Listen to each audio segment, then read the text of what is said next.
भारतीय साहित्य के शिखर पुरुष उपन्यास सम्राट मुंशी प्रेमचंद्र अपनी रचनाओं से हमेशा एक गहरी सच्चाई और मानवीय संवेदनाओं को उजागर करते हैं। उनकी कहानियाँ सिर्फ मनोरंजन नहीं, बल्कि समाज को आईना दिखाने के लिए जीवन के मूल्यों को समझाने का माध्यम है। इन्हीं कहानियों में से एक कहानी है माता का हृदय। यह कथा माँ के अथाह प्रेम, करुणा और त्याग की है, जहाँ प्रतिशोध की अग्नि भी मातृत्व की ममता के आगे फीकी पड़ जाती है। यह कहानी हमें याद दिलाती है कि माँ का हृदय सबसे पवित्र, सबसे बड़ा और सबसे सहनशील होता है। आइए सुनते हैं प्रेमचंद्र की इस मार्मिक कहानी को, माता का हृदय। माधवी की आंखों में सारे संसार में अंधेरा हो रहा था। कोई अपना मददगार न दिखाई देता, कहीं आशा की झलक न थी। उस निर्धर के घर में वह अकेली पड़ी रोती थी और आंसू पोंछने वाला कोई न था। उसके पति को मरे हुए 22 वर्ष हो गए। घर में कोई संपत्ति न थी। उसने न जाने किन तकलीफ़ों में अपने बच्चे को पाल पोस कर बड़ा किया था। वही जवान बेटा आज उसकी गोद से छीन लिया गया। और छीनने वाले कौन थे? अगर मृत्यु ने छीना होता तो वो सब्र कर लेती। मौत से किसी को द्वेष नहीं होता, मगर स्वार्थियों के हाथों यह अत्याचार असह्य हो रहा था।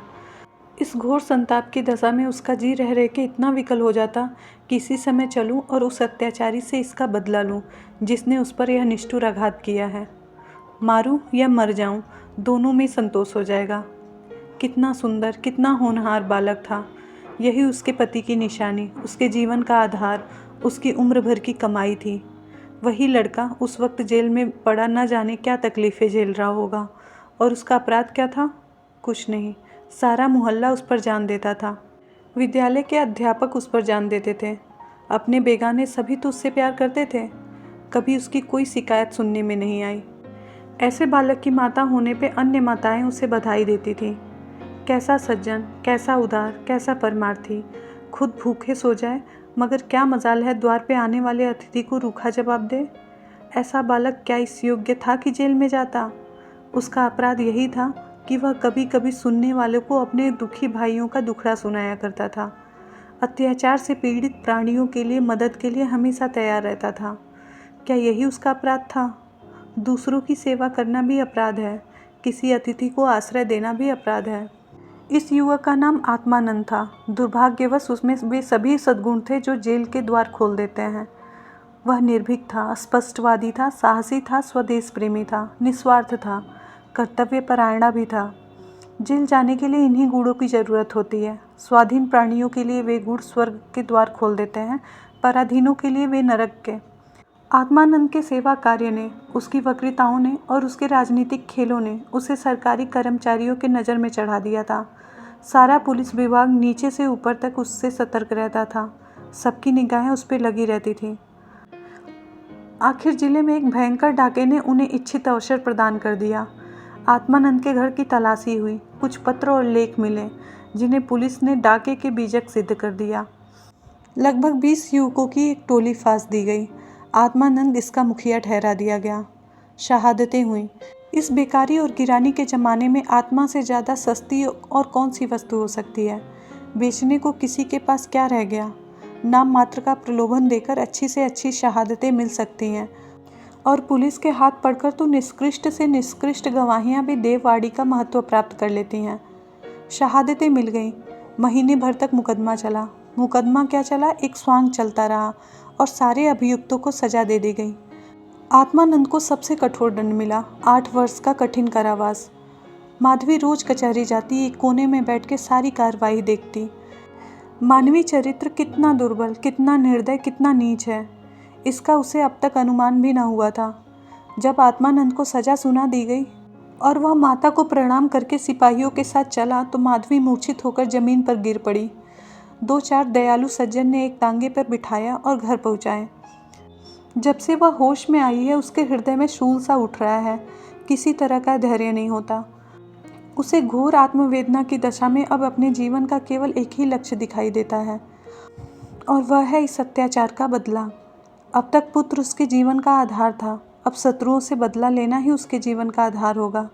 जीवन में अब उसके लिए कोई आशा न थी। इस अत्याचार का बदला लेकर वह अपना जन्म सफल समझेगी। इस अभागे नर पिशाच बागची ने जिस तरह उसे रक्त के आंसू रुलाए हैं, उसी भांति वह भी रुलाएगी। नारी हृदय कोमल है, लेकिन केवल अनुकूल दशा में। जिस दशा में पुरुष दूसरों को दबाता है, स्त्री शील और विनय की देवी होती है। लेकिन जिसके हाथों अपना सर्वनाश हो गया हो, उसके प्रति स्त्री को पुरुष से कम घृणा और क्रोध नहीं होता। अंतर इतना ही होता है कि पुरुष शस्त्रों से काम लेता है, स्त्री कौशल से। रात भागती जा रही थी और माधवी उठने का नाम न लेती थी। उसका दुख प्रतिकार के आवेश में विलीन होता जा रहा था, यहाँ तक कि इसके सिवा उसे और कोई बात याद न थी। उसने सोचा, कैसे यह काम होगा। कभी घर से निकली भी नहीं थी। वैधव्य के 22 वर्ष वो इसी घर में काट दी थी। लेकिन अब निकलूँगी, ज़बरदस्ती निकलूँगी। भिखारिन बनूँगी, टहलनी बनूँगी, झूठ बोलूँगी, सब कुकर्म करूँगी। सत्यकर्म के लिए संसार में स्थान ही नहीं है। ईश्वर ने निराश होकर कदाचित उसकी ओर से मुँह फेर लिया है। जभी तो यहाँ ऐसे ऐसे अत्याचार होते हैं और पापियों को दंड नहीं मिलता। अब इन्हीं के हाथों उसे दंड दूंगी। संध्या का समय था। लखनऊ के एक सजे हुए बंगले में मित्रों की महफिल जमी हुई थी। गाना बजाना हो रहा था। एक तरफ आतिशबाजियाँ रखी हुई थी, दूसरे कमरे में मेज़ों पे खाना चुना जा रहा था। चारों तरफ पुलिस के कर्मचारी नजर आ रहे थे। यह पुलिस के सुपरिटेंडेंट मिस्टर बागची का बंगला है। कई दिन हुए उन्हें एक मार्के का मुकदमा जीता था। अफसर ने खुश होकर उनकी तरक्की कर दी थी और उसी का उत्सव आज मनाया जा रहा है। यहाँ आए दिन ऐसे उत्सव होते रहते हैं। मुफ्त के गवेये मिल जाते हैं, मुफ्त की आतिशबाजी, फल और मेवे, मिठाइयाँ आधे दामों पे बाजार से आ जाती हैं और चटपट दावत हो जाती है। दूसरों के जहाँ 100 लगते हैं, वहाँ इनका 10 से काम चल जाता है। दौड़ धूप करने के लिए सिपाहियों की फौज थी ही। और यह मार्के का मुकदमा क्या था? वह जिसमें निरपराध युवकों को बनावटी शहादत से जेल में ठूस दिया गया था। गाना समाप्त होने पे लोग भोजन करने बैठे। बेगार के मजदूर और पल्लेदार जो बाजार से दावत और सजावट के सामान लाए थे, रोते या दिल में गालियाँ देते चले गए। पर बुढ़िया अभी तक द्वार पे बैठी हुई थी। अन्य मजदूर की तरह वह भी भुनभुना कर काम न करती थी। हुक्म पाते ही खुश दिल मजदूर की तरह दौड़ दौड़ कर हुक्म बजा लाती थी। यह माधवी थी, जो इस समय मजूरनी का वेश धारण करके अपना घातक संकल्प पूरा करने के लिए आई थी। मेहमान चले गए, महफिल उठ गई। दावत का सामान समेट दिया गया। चारों ओर सन्नाटा छा गया, लेकिन माधवी अभी यहीं बैठी थी। सहसा मिस्टर बागची ने पूछा, बुड्ढी, तू यहाँ क्यों बैठी है? तुझे कुछ खाने को मिल गया? माधवी, हाँ हुजूर, मिल गया। बागची, तो जाती क्यों नहीं? कहाँ जाऊँ सरकार, मेरा कोई घर द्वार थोड़ी ही है। हुकुम हो तो यहीं रहूँ, पाव भर आटे में परवस्ती हो जाएगी। बागची, नौकरी करेगी? क्यों न करूँगी सरकार, यही तो चाहती हूँ। लड़का खिला सकती है? हाँ हुजूर, यह मेरे मन का काम है। अच्छी बात है, तू आ जा, आज से ही रह। जा घर में देख, जो काम बताएं वह कर। 1 महीना गुजर गया। माधवी इतना तन मन से काम करती कि सारा घर उससे खुश रहता। बहू जी का मिजाज बहुत ही चिड़चिड़ा है। वह दिन भर खाट पे पड़ी रहती हैं और बात बात पे नौकरों पर झल्लाया करती हैं, लेकिन माधवी उनकी घुड़कियों को भी सहर्ष सह लेती। अब तक मुश्किल से कोई दाई 1 सप्ताह से अधिक न ठहरी थी। माधवी का ही कलेजा है, जली खट्टी सुनकर भी उसके मुख पर मैल ना आता। मिस्टर बागची के कई लड़के हुए थे। यह सबसे छोटा बच्चा बच गया था। बच्चे पैदा तो हृष्ट पुष्ट होते, किंतु जन्म लेते ही उन्हें एक न एक रोग लग जाता और कोई 2-4 महीने, कोई साल भर जी कर चल देते थे। माँ बाप दोनों इस शिशु पर प्राण देते थे। उसे जरा सा जुकाम होता कि दोनों विकल हो जाते। स्त्री पुरुष दोनों शिक्षित थे, पर बच्चों की रक्षा के लिए टोना टोटका, दुआ ताबीज, जंतर मंतर, एक से भी उन्हें इनकार न था। माधवी से यह बालक इतना हिल मिल गया कि एक क्षण के लिए भी उसकी गोद से न उतरता। वह कहीं एक क्षण के लिए चली जाती तो रो रो कर दुनिया सिर पर उठा लेता। वह सुलाती तो सोता, वह दूध पिलाती तो पीता, वह खिलाती तो खेलता, उसी को अपनी माता समझता। माधवी के सिवा उसके लिए संसार में कोई अपना न था। बाप को तो वह दिन में 1-2 बार ही देख पाता और समझता यह कोई परदेसी आदमी है। माँ आलस्य और कमजोरी के मारे गोद में लेकर टहल न सकती थी। उसे वह अपनी रक्षा का भार संभालने के योग्य न समझता था, और नौकर चाकर उसे गोद में लेते तो इतनी बेदर्दी से कि उसके कोमल अंगों में पीड़ा होने लगती थी। कोई उसे ऊपर उछाल देता यहाँ तक कि अबोध शिशु का कलेजा मुंह को आ जाता था। उन सबों से वह डरता था। केवल माधवी थी जो उसके स्वभाव को समझती थी। वह जानती थी कि कब क्या करने से बालक प्रसन्न होगा, इसलिए बालक को भी उससे प्रेम था। माधवी ने समझा था यहाँ कंचन बरसता होगा, लेकिन उसे देखकर इतना विस्मय हुआ कि बड़ी मुश्किल से महीने का खर्च पूरा पड़ता है। नौकर से एक एक पैसे का हिसाब लिया जाता है और बहुधा आवश्यक वस्तुएं भी टाल दी जाती हैं। एक दिन माधवी ने कहा, बच्चे के लिए कोई तेज गाड़ी क्यों नहीं मंगवा देती? गोदी में उसकी बाढ़ मारी जाती है। मिसेज बागची ने कुंठित होकर कहा, कहाँ से मंगवा दूँ? कम से कम 50-60 रुपये में आएगी, इतने रुपए कहाँ हैं? माधवी, मालकिन आप भी ऐसा कहती हैं? मिसेस बागची, झूठ नहीं कहती।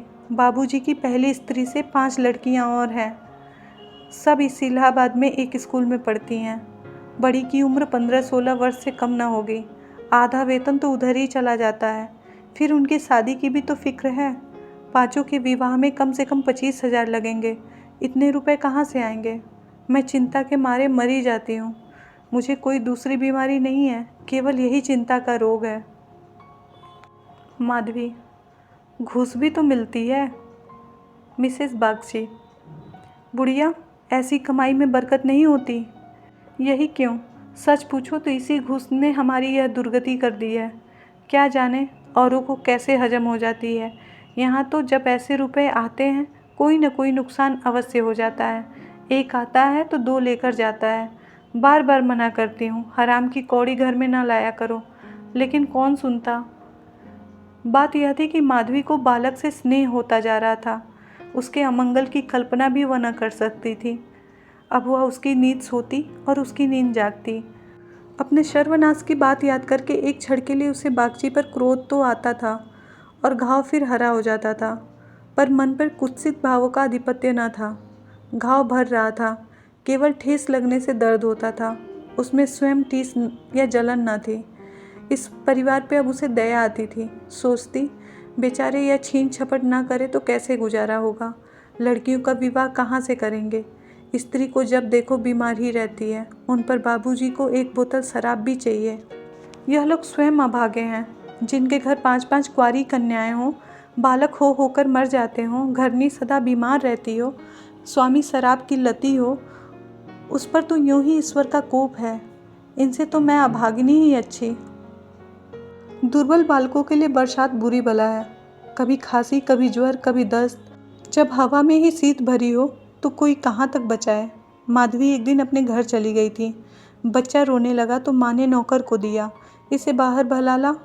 नौकर ने बाहर ले जाकर हरी हरी घास में बैठा दिया। पानी बरसकर निकल गया था। भूमि गीली हो रही थी, कहीं कहीं पानी भी जमा हो गया था। बालक को पानी में छपके लगाने से ज़्यादा प्यारा और कौन सा खेल हो सकता है। खूब प्रेम से उमंग उमंग कर पानी में खेलने लगा। नौकर बैठा और आदमियों के साथ गप करता रहा। इस तरह घंटों गुजर गए। बच्चे ने खूब सर्दी खाई। घर आया तो उसकी नाक बह रही थी। रात को माधवी ने आकर देखा तो बच्चा खांस रहा था। आधी रात के करीब उसके गले में खुरखुर की आवाज़ निकलने लगी। माधवी का कलेजा सन्न हो गया। स्वामिनी को जाकर बोली, देखो तो बच्चे को क्या हो गया है, क्या सर्दी वर्दी तो नहीं लग गई? हाँ, सर्दी ही मालूम होती है। स्वामिनी हकबकाकर उठ बैठी और बालक की खुरखुराहट सुनी तो पांव तले जमीन निकल गई। यह भयंकर आवाज़ उसने कई बार सुनी थी और उसे खूब पहचानती थी। व्यग्र होकर बोली, जरा आग जलाओ, थोड़ा सा चोकर लाकर एक पोटली बनाओ, सेकने से लाभ होता है। इन नौकरों से तो तंग आ गई।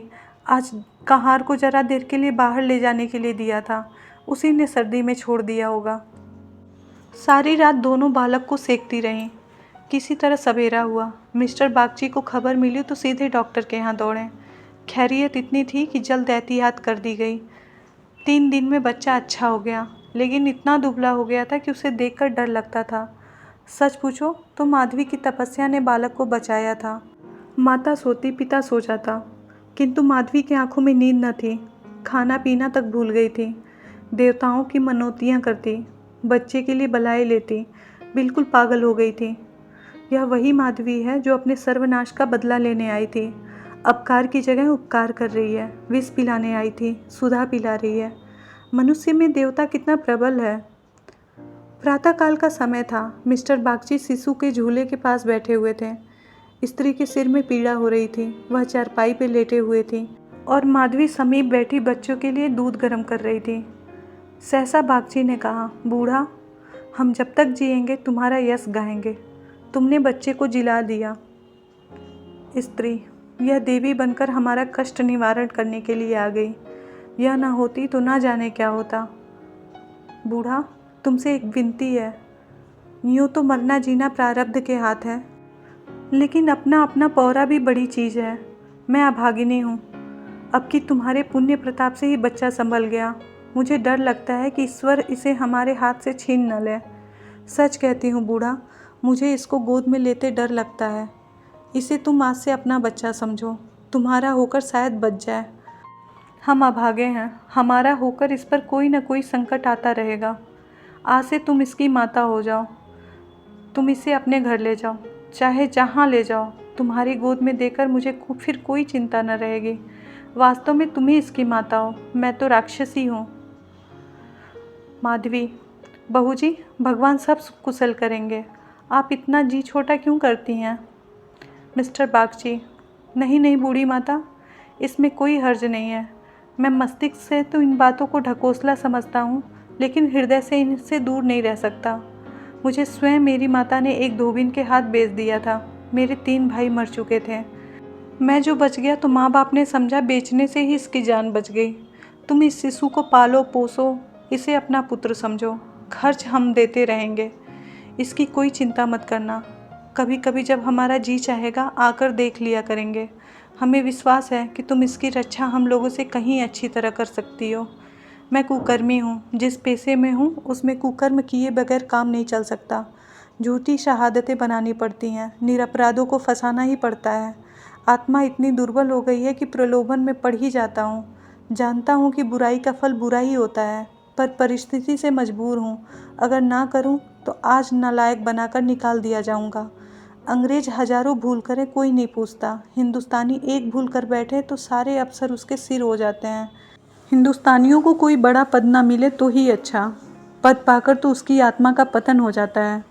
बाबूजी बोले, तो बोलो, स्वीकार करती हो? माधवी गदगद होकर बोली, बाबूजी, आपकी इच्छा है तो मुझसे जो कुछ बन पड़ेगा आपकी सेवा कर दूंगी। भगवान बालक को अमर करें, मेरी तो उनसे यही विनती है। माधवी को ऐसा मालूम हो रहा था कि स्वर्ग के द्वार सामने खुले हैं और स्वर्ग की देवियां अंचल फैला फैला कर आशीर्वाद दे रही हैं। मानो उसके अंतःस्थल में प्रकाश की लहरें दौड़ रही थीं। इस स्नेह में सेवा में कितनी शांति थी। बालक अभी भी चादर ओढ़े सो रहा था।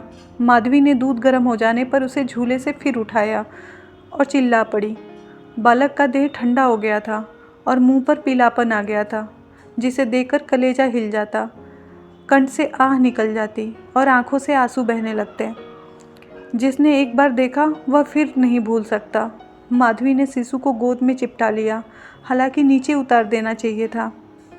कोहराम मच गया। माँ बच्चे को गले से लगाए रोती थी, उसे ज़मीन पर न सुलाती थी। क्या बातें हो रही थी और क्या हो गया। मौत को धोखा देने में आनंद आता है। वह उस वक्त कभी नहीं आती जब लोग उसकी राह देखते हैं। रोगी जब संभल जाता है, जब वह पथ लेने लगता है, उठने बैठने लगता है, घर भर खुशियाँ मनाने लगता है, सबको विश्वास हो जाता है कि संकट टल गया है, उस वक्त घात में बैठी हुई मौत सिर पर आ जाती है। यही उसकी निष्ठुर लीला है। आशाओं के बाग लगाने में हम कितने कुशल हैं।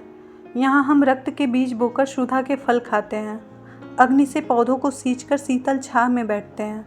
हाँ, मंदबुद्धि। दिन भर मातम होता रहा। बाप रोता था, माँ तड़पती थी और माधवी बारी बारी दोनों को समझाती थी। यदि अपने प्राण देकर वह बालक को जिला सकती तो इस समय वह धन्य भाग समझती। वह अहित का संकल्प करके यहाँ आई थी और आज उसकी मनोकामना पूरी हो गई और उसे फूला न समाना चाहिए था। उसे उससे कहीं घोर पीड़ा हो रही है जो अपने पुत्र को जेल यात्रा में हुई थी। रुलाने आई थी और खुद रोती जा रही है। माता का हृदय दया का आगार है। उसे जलाओ तो उसमें दया की ही सुगंध निकलती है, पीसो तो दया का ही रस निकलता है। वह देवी है। विपत्ति की क्रूर लीलाएं भी उसके स्वच्छ निर्मल स्रोत को मलिन नहीं कर सकती। कहानी यहीं समाप्त होती है और अंत में एक विनम्र निवेदन, अगर अब तक आपने हमारे इस चैनल को सब्सक्राइब नहीं किया है तो कृपया इस चैनल को सब्सक्राइब करिए। आपका यही सहयोग हमारे लिए प्रेरणा है।